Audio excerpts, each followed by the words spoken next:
আসসালামু আলাইকুম বন্ধুরা, আমি এনি নতুন দিনে নতুন একটা ব্লগ নিয়ে আপনাদের মাঝে হাজির হলাম। আজকে কি কি রান্না করব আপনাদের এক নজরে দেখিয়ে দিই। মুরগির মাংস, বেগুন দিয়ে, চিংড়ি মাছ, লাউ শাক দিয়ে, ফুলকপি, আলু, সিম, টমেটো দিয়ে রুই মাছ। দেখতে হলে ভিডিওটার সাথে থাকতে হবে। আসুন দেখে যান কি দিয়ে কি রান্না করি। কড়াই বসাই পরিমাণ মতন তেল নিয়ে নিতেছি মাছ ভাজার জন্য। তেল গরম হয়ে গেছে, মাছ দিয়ে দিতেছি ভাজার জন্য।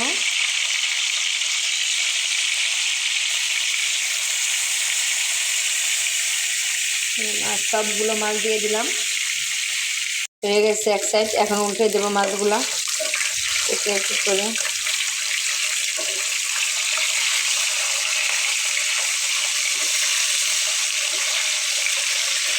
উল্টে দিলাম মাছগুলা। মাছগুলা ভাজা হয়ে গেছে, এখন উঠে নেবে সব মাছগুলা। ভালো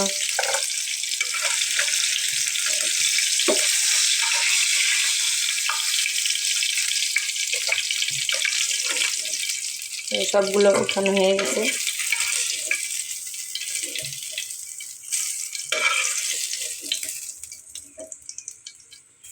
করে বসে নিলাম তরকারি বসানোর জন্য। যে পরিমাণ মতন তেল,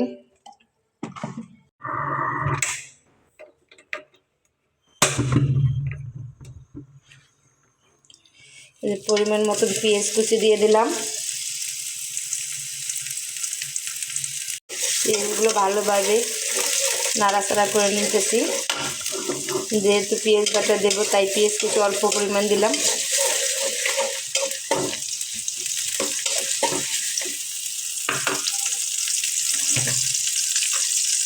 এই যে রসুন বাটা দিয়ে দিলাম, এই যে পেঁয়াজ বাটা দিয়ে দিলাম, এই যে জিরা বাটা দিয়ে দিলাম, হলুদের গুঁড়া দিয়ে দিলাম, এই যে মরিচের গুঁড়া দিয়ে দিলাম,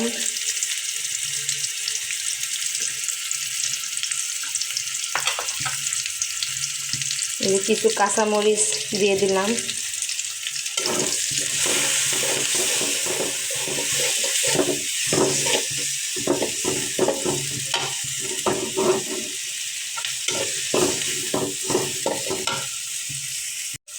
অল্প একটু পানি দিয়ে দিলাম মশলা কষানোর জন্য।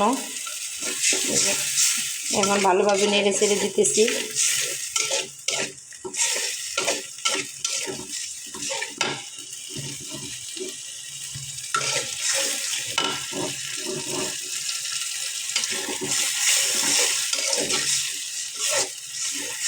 ভালোভাবে নেড়ে ছেড়ে দিলাম।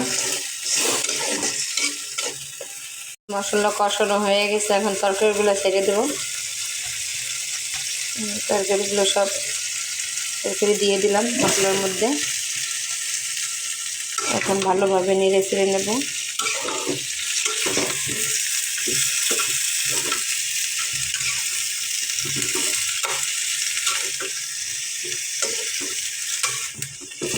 ভালোভাবে নেড়ে ছেড়ে ঢেকে দেব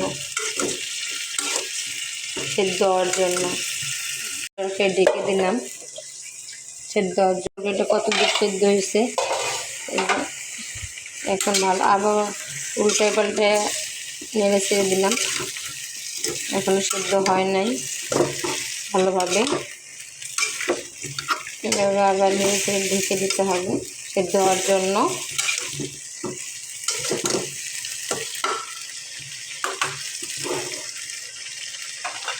এবার ঢেকে দিলাম।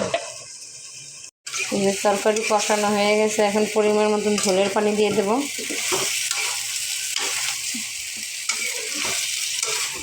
ভালোভাবে নেড়ে ছেড়ে তারপরে ঝোলের পানি দিয়ে দেবো। দেখেন তেল উঠে গেছে এবং তরকারিও কষানো হয়ে গেছে। ঝোলের পানি দিয়ে দিতেছি।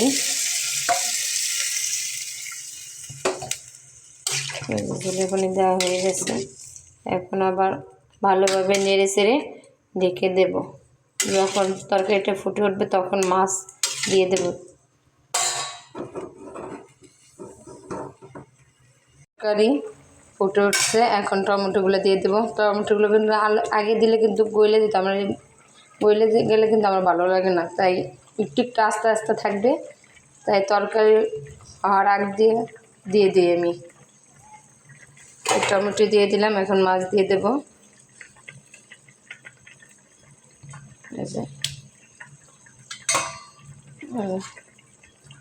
মাছ দিয়ে দিলাম, কিছুক্ষণ জাল হবে, তারপর ধনেপাতা দিয়ে নামিয়ে নেব। এই যে মাছগুলো দিয়ে এখন একটু ভালোভাবে নেড়ে ছেড়ে দেবো, যেন মশলাগুলো মাছের মধ্যে ঢুকে। দিয়ে এখন আবার ঢেকে দেবো, কিছুক্ষণ জাল হবে, তারপর ধনেপাতা দিয়ে নামিয়ে নেব। এই যে বন্ধুরা, তরকারিটা হয়ে গেছে, এখন ধনেপাতা দিয়ে নামিয়ে নেব। এই যে ধনেপাতা দিয়ে দিলাম উপর দিয়ে। শীতের দিনে কিন্তু ধনেপাতা বা টমেটো না দিলে কিন্তু তরকারি ভালো লাগে না। সব তরকারিতেই ধনেপাতা টমেটো দিলে কিন্তু তরকারিটার স্বাদটাই বেড়ে যায়।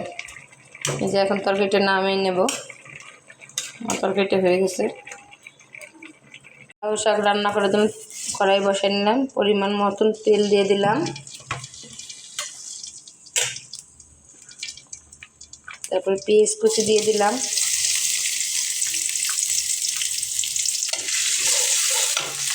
তারপর কিছু কাঁচামরিচ দিয়ে দিলাম,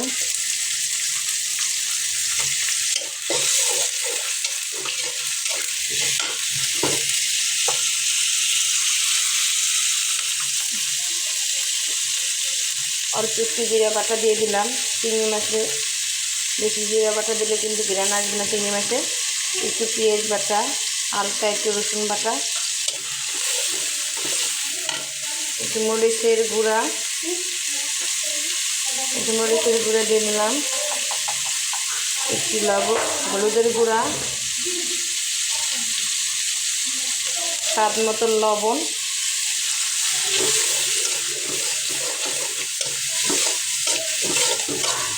ভালোভাবে নেড়ে চেড়ে নিলাম।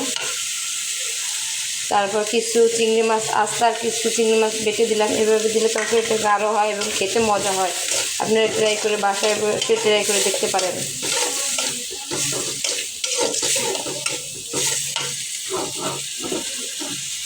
অল্প একটু পানি দিয়ে দিলাম মাছটা সেদ্ধ দেওয়ার জন্য।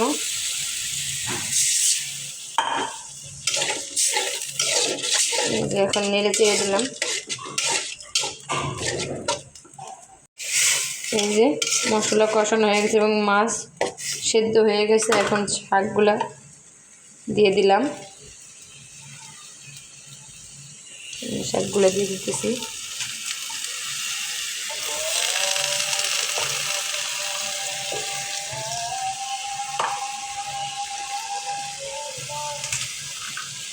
এখন ভালোভাবে নেড়ে ছেড়ে নেব, উল্টে পাল্টে দেব।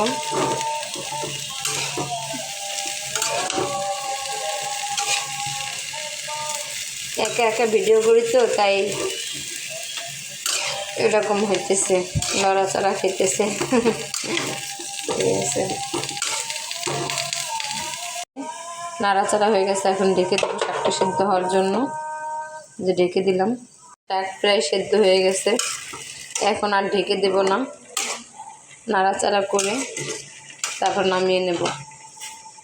একদম ঢেকে দিলে কিন্তু একদম গলে যাবে, এই জন্য আর ঢাকবো না। এখন শাক বেশি গললে কিন্তু ভালো লাগে না, ভর্তা ভর্তা হয়ে যায় বেশি গললে কিন্তু। তাই এখন পানি শুকিয়ে গেলে ভাজা ভাজা করে নেব। বন্ধুরা, শাকভাজি হয়ে গেছে, দেখুন পানিগুলো কিন্তু সব শুকিয়ে গেছে। এখন শাকভাজি হয়ে গেছে, এখন নামিয়ে নেব শাকভাজি। মুরগির মাংস রান্না করার জন্য কড়াই বসানোর পরিমাণ মতন তেল নিয়ে নিলাম। কড়াইতে যেহেতু তেল ছিল, একটু অল্প তেল নিয়ে নিলাম।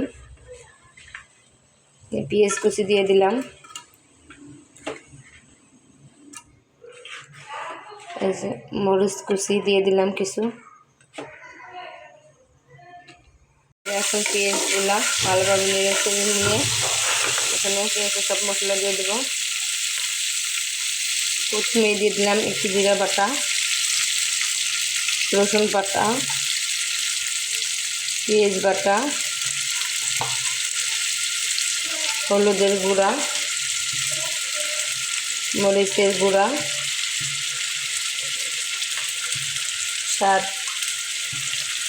স্বাদ মতন লবণ। এখন এগুলো ভালোভাবে কষিয়ে নিতেছি। ভালোভাবে নেড়েছে দিয়ে কষিয়ে নিতেছি। গরম মশলা দিয়ে দিলাম। বেশি গরম মশলা দিলে আমাদের ভালো লাগে না, অল্প মাংস তাই অল্প গরম মশলা দিয়ে দিলাম। যে অল্প একটু পানি দিয়ে দিলাম মশলা কষানোর জন্য।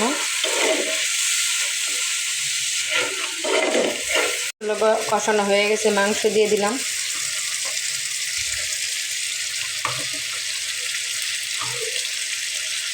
এখন ভালোভাবে নেড়ে চেড়ে নিলাম।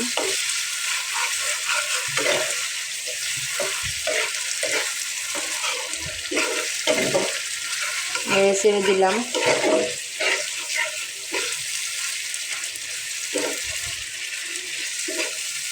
যেটুকু পানি আছে এই পানি যখন শুকিয়ে যাবে তখন ঝোলের পানি দিয়ে দেব। এই পানি শুকিয়ে একদম তেল উঠে যাবে। দেখেন পানি শুকিয়ে কিন্তু তেল উঠে গেছে। মাংস কিন্তু কষানো হয়ে গেছে। এগুলো শুধু কিন্তু তেল, পানি নেই, ঠিক আছে। বেগুন দিয়ে দেব।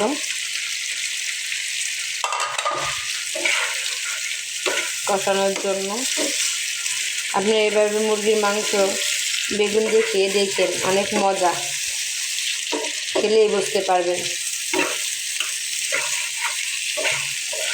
আমি আরও অনেকবার রান্না করছি এভাবে, কিন্তু অনেক মজা লেগেছে তাই আবার আজকে রান্না করতে নিলাম।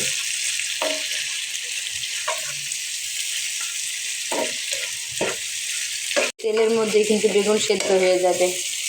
সামান্য পরিমাণে একটু পানি দিয়ে দেব।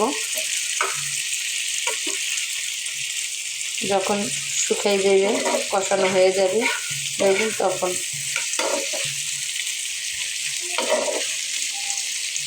যে কষানো হয়ে গেছে বেগুন এবং মাংস। একবার কিন্তু মাংস কষাই নিয়েছি, এখন আর বেগুন দিয়ে বেগুন কষাই নিলাম। কষানো হয়ে গেছে, এখন অল্প একটু পানি দেবো সেদ্ধ হওয়ার জন্য। বেশি পানি দেওয়া লাগবে না, বেগুন এমনি সেদ্ধ হয়ে গেছে। পানি দিয়ে দিলাম, ভুনা ভুনা করবো তাই অল্প একটু পানি দিয়ে দিলাম। হয়ে গেছে, আমি ধনিয়া পাতা দিয়ে নামাই নেব তরকারি। দেখেন বেগুন কিন্তু একদম গলে গেছে, এখনই এরকম হয়ে গেছে। আর যদি একদম মাংসর সাথে দিতাম একদম কিন্তু গলে দিত। এখানে যে ধনিয়া পাতা দিয়ে দিলাম। আপনি এইভাবে রান্না করে খেয়ে দেখেন, কত মজা লাগে, অনেক মজা লাগে। আমি অনেকবার খাইছি তাই আজকে রান্না করলাম। এখন নামিয়ে নেব তরকারি।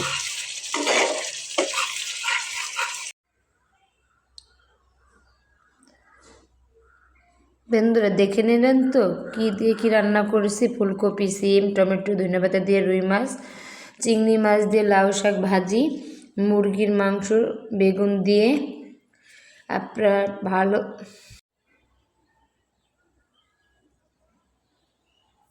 বন্ধুরা দেখে নিলেন তো কি রান্না করেছি। ফুলকপি, টমেটো, আলু, ধনেপাতা দিয়ে রুই মাছ, চিংড়ি মাছ দিয়ে লাউ শাক ভাজি, বেগুন দিয়ে মুরগির মাংস। ভিডিওটি যদি ভালো লেগে থাকে লাইক, কমেন্ট, ফলো দিয়ে পাশে থাকবেন। সুস্থ থাকেন, ভালো থাকেন, নিরাপদ থাকেন। আজকের মতন আল্লাহ হাফেজ।